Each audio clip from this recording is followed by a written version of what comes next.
J'aime la musique, j'aime le rock, je suis jamais allée voir Indochine en concert et je vous avouerai que c'est une occasion assez intéressante de pouvoir y aller, de participer à un événement aussi un petit peu historique quand même.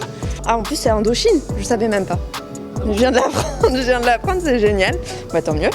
Ça fait un peu bizarre de s'imaginer dans une fosse avec plein de gens autour, mais j'ai hâte, ça me manque. On espère que ça puisse convaincre de pouvoir organiser d'autres événements de ce type et qu'on puisse démontrer qu'il est possible de vivre avec le virus et de retrouver une vie à peu près normale. Voilà.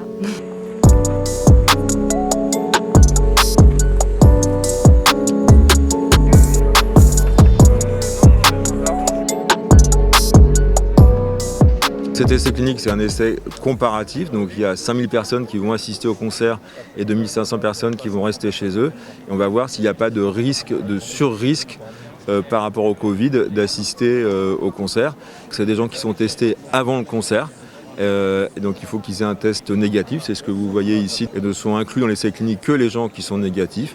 Et ensuite, tout au long du spectacle, ils devront porter un masque chirurgical. Et ensuite, les gens seront testés à J7 avec un test salivaire, donc ils vont cracher dans un petit pot et ils vont renvoyer leur pot de salive par la poste et on regardera si ces gens sont contaminés ou pas par le Covid et on va comparer le nombre de personnes infectées par le Covid dans le groupe de personnes qui assistent au concert versus le groupe de personnes qui n'assistent pas au concert. Et ce qu'on veut, c'est montrer qu'il y a une équivalence entre les deux groupes. C'est surtout une possibilité pour nous de pouvoir commencer à espérer que les concerts debout peuvent redémarrer. Aujourd'hui, il n'y a plus de concerts en jauge debout.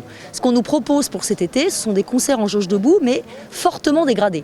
Avec cette expérimentation, nous voulons démontrer que nous sommes capables de construire un protocole adapté à ce type de configuration qui aboutisse à ne pas surexposer notre public à un risque important de contamination.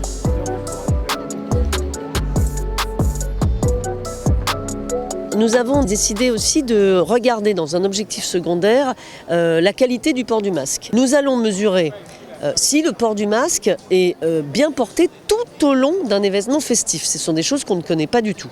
Et donc pour cela, on utilise ce qu'on appelle des caméras intelligentes et qui permettent en fait de prendre des photos des visages sans reconnaissance faciale. Ces photos ne sont pas conservées.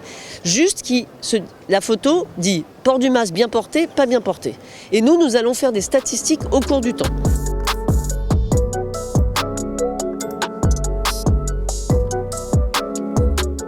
D'abord, on trouve où sont les gens. Donc là, vous voyez un carré autour de moi.